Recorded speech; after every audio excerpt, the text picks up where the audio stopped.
যারা ইন্টারভিউতে কম টাকায় ভিসা চাচ্ছিলেন, ভাই আমি কিন্তু বাংলাদেশের সর্বোচ্চ কম টাকায় ভিসা দিছি। এখন যদি আপনারা ইন্টারভিউতে অংশগ্রহণ করেন, আসতে পারেন, কোনো টাকা পয়সা লাগবে না, কিচ্ছু লাগবে না, আসবেন, ইন্টারভিউ দিবেন, কম টাকায় পরীক্ষায় পাশ করলে ভিসা হবে। ইন্টারভিউতে যখন টিকবেন তখন আপনি যদি মন মানসিকতা থাকে যে আমি ভিসা পেয়েছি যাব, তাহলে ভিসা করবেন, নাহলে অন্তত আমাদেরকে কষ্ট দিবেন না কম টাকায়।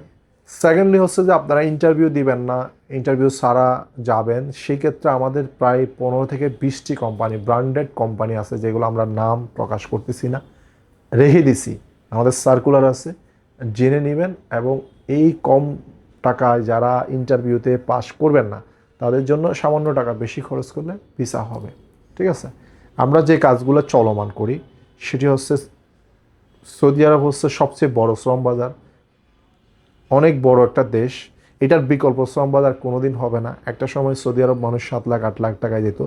সৌদি আরব নিয়ে অনেক নেগেটিভ ধারণা আছে, কাজ নাই, আকামা নাই, বেতন নাই, এইগুলো ধারণা সম্পূর্ণ ভিন্ন। এবং আমরা এইটার ধারণাটা পাল্টে দিব। কারণ হচ্ছে আপনি ইন্টারভিউ করেন, পাস করেন, আকামা হবে, বেতন হবে, কাজ হবে। আপনি ইন্টারভিউ পাস করবেন না, আপনি ব্র্যান্ডেড কোম্পানি, ভালো কোম্পানি ভিসা নেন, আকামা, কাজ, বেতন সব ঠিক আছে। কিন্তু আপনি যদি 3 মাসের সাপ্লাই কোম্পানি ভিসা নিয়ে যান, 3 মাস পরে ওই অটো আকামাটা শেষ। এখন একটা নিউজ আসছে যে 3 মাসের আকামা নাকি 3 মাস পরে কাফলা ট্রান্সফার আইডি না করলে অটোমেটিক গুরু হয়ে যাবে। এটা আরও ভয়ঙ্কর। তো আমার কাছে এখনও কিছু কিছু অসাধু ব্যবসায়ীরা ফোন দেয় যে ভাই 3 মাসের ভিসা আছে কিনা। বিশ্বাস করেন, আমি কল রেকর্ড করে দিতে পারবো, এখনও ফোন দেয় আমার কাছে 3 মাসের ভিসা আছে কিনা।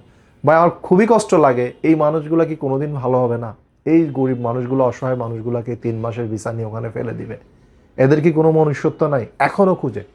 তো এই ভিসাগুলো না নিয়ে আপনি একটা স্বনামধন্য কোম্পানিতে যান, হয়তোবা আপনার বেশি টাকা খরচ হবে, কিন্তু যাত্রীরা কিন্তু ঠিকই বেশি টাকা, 4 লাখ 5 লাখ টাকা দেয়, কিন্তু সে 5 লাখ টাকা দেওয়ার পরও তার 3 মাসের ভিসাটা দেয়।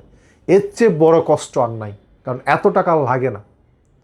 তো যারা ভালো কোম্পানিগুলো শর্ট টাইমে যাবেন ইন্টারভিউ ছাড়া, তারা এই ভিসাগুলো নিতে পারেন। আর যারা ইন্টারভিউতে পাস করার জন্য প্রস্তুতি আছে, তাদেরকে ঢাকা শহরে 2-1 বার আসতে হবে, দূর দূরান্ত থেকে কম টাকায় যেতে হবে। আরেকটা জিনিস মাথায় রাখবেন, যদি আপনি ইন্টারভিউর জন্য প্রস্তুতি না থাকে বা আপনি যদি স্কিল না থাকেন, কম পড়াশোনা কম থাকেন, হাতের কাজ করতে পারলেও আমরা কিন্তু হাতের কাজ শিখেও কম টাকায় বিদেশ পাঠাই। এটাও যদি আপনার কষ্ট হয়, তাহলে আপনি কিছু টাকা বেশি দিয়ে আপনি সৌদি আরবে যেতে পারবেন। ধন্যবাদ। আসসালামু আলাইকুম ওয়া রাহমাতুল্লাহি ওয়া বারাকাতুহু।